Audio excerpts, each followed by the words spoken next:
نحمدہ ونصلی علی رسولہ الکریم اما بعد فاعوذ باللہ من الشیطان الرجیم بسم اللہ الرحمن الرحیم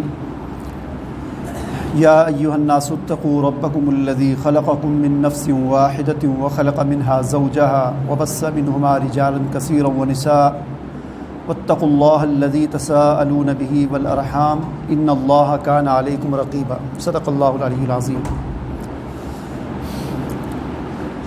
آج ہم انشاءاللہ سورۃ النساء کا خلاصہ بیان کریں گے۔ سورہ نساء یہ مدنی سورت ہے۔ نساء عربی زبان میں نساء کا مطلب ہوتا ہے خواتین، عورتیں۔ چونکہ اس سورہ مبارکہ میں زیادہ تر ایسے احکامات بیان ہوئے ہیں جن کا تعلق خواتین کے ساتھ ہے، اس مناسبت سے اس سورت کا نام سورۃ النساء رکھا گیا۔ اس سورہ مبارکہ کی جو پہلی آیت جو بھی میں نے آپ کے سامنے تلاوت کی ہے، اس آیت کو حضور نبی کریم صلی اللہ علیہ وسلم خطبہ نکاح میں تلاوت کیا کرتے تھے۔ جب بھی خطبہ نکاح ارشاد فرماتے تو اس میں ایک سورہ آل عمران کی آیت اور ایک یہ آیت اور ایک اور آیت، اور ان تینوں آیات میں ایک چیز جو مشترکہ ہے وہ ہے تقوی۔ تو تقوی کا شادی کے ساتھ کیا تعلق ہے کہ جس کی وجہ سے حضور نبی کریم صلی اللہ علیہ وسلم خطبہ نکاح میں تقوی والی آیات کو پڑھا کرتے تھے، جن میں سے ایک یہ سورۃ النساء کی پہلی آیت بھی شامل تھی۔ اصل میں دیکھیں اس دنیا میں یہاں پر ہمارے معاشرے کے اندر اس کے اندر جو ہے وہ جتنے بھی ہمارے آپس کے جو تعلقات ہوتے ہیں، ان تعلقات میں بعض چیزیں ایسی ہوتی ہیں کہ کوئی اگر کسی کے ساتھ کوئی زیادتی کرتا ہے تو وہ زیادتی کسی قانون اور ضابطے میں آتی ہے۔ مثال کے طور پر کسی نے چوری کر دی تو اب وہ ایسی چیز ہے کہ کسی قانون اور ضابطے کی گرفت میں آتی ہے کہ جس نے 1000 روپے چوری کیا ہے، 500 کیا ہے تو اتنی سزا ہے، 1000 روپے کیا تو اتنی سزا ہے، اتنی چوری کی ہے تو اتنی، وہ ایک قانون ضابطے میں آنے والی چیز ہے۔ کسی نے قتل کر دیا تو اس کی بھی سزا متعین ہے، کیونکہ وہ بھی ایک قانون ضابطے میں آنے والی چیز ہے۔ بہت سارے ایسے کام ہیں کہ جو کسی قانون اور ضابطے کی گرفت میں آتے ہیں، لیکن بہت سارے ایسے جرائم بھی ہیں جو کسی قانون اور ضابطے کی گرفت میں نہیں آتے۔ مثال کے طور پر ہمیں جو ہے وہ مثال کے طور پر والدین اور اولاد کا جو آپس میں تعلق ہوتا ہے کہ والدین کا ادب کرنا ہے، احترام کرنا ہے، یا میاں بیوی کے آپس میں جو تعلقات ہوتے ہیں،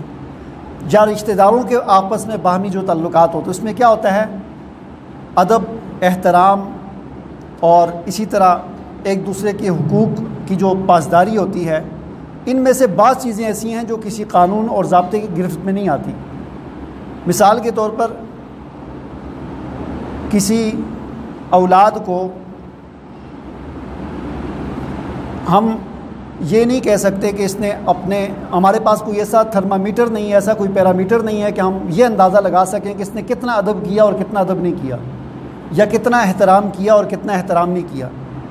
تو ان چیزوں کے حوالے سے جہاں پر اس قسم کے مسائل ہوتے ہیں، وہاں پر ہمارا دین اور ہماری شریعت اور ہمارا اللہ اور رسول ہمیں تقوی اختیار کرنے کا حکم دیتا ہے، کیونکہ ادب، احترام، ہمدردی اور قلبی خیرخواہی یہ ایسی چیزیں ہیں جو ہمارے پاس کوئی ایسا پیرامیٹر نہیں ہے، یا ہمارے پاس ایسا کوئی تھرمامیٹر نہیں ہے جس سے ہم ناپ سکیں کہ اس آدمی نے کتنا ادب کیا، جہاں پر اس کو ادب کرنا چاہیے تھا،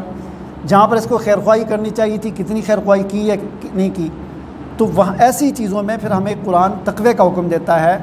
کہ ہر انسان اپنے اندر تقوی یعنی خدا خوفی پیدا کر دے۔ جب اس کے اندر خدا خوفی آ جائے گی تو وہ خود بخود ہی ادب، احترام، ہمدردی، خیرخواہی اور ان چیزوں کو وہ اپنے ذمہ داری پر پورا کرے گا، اور وہاں پر کوئی گڑبڑ پھر نہیں ہوگی۔ تو اسی لیے یہ تقوی جو ہوتا ہے نا، خدا خوفی اور تقوی، یہ حکومت کی طاقت سے زیادہ طاقتور چیز ہوتی ہے۔ بعض اوقات حکومت کے پاس کتنی طاقت ہوتی ہے، لیکن حکومتیں بھی جرائم پر قابو نہیں پا سکتی۔ جرائم ہوتے رہتے ہیں، جتنے مرضی کوئی پولیس بن جائے، فوجیں بن جائیں، سخت سے سخت ادارے بن جائیں، کیمرے لگ جائیں، پھر بھی جرائم ہوتے ہیں۔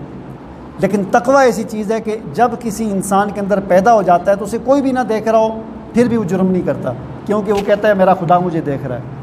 تو تقوی کی طاقت حکومت کی طاقت سے زیادہ ہوتی ہے، اس لیے قرآن بار بار ہمیں تقوی کا حکم دیتا ہے۔ تو اس سورہ مبارکہ کی آغاز ہی تقوی سے ہوتا ہے۔ پھر آگے اس سورہ مبارکہ میں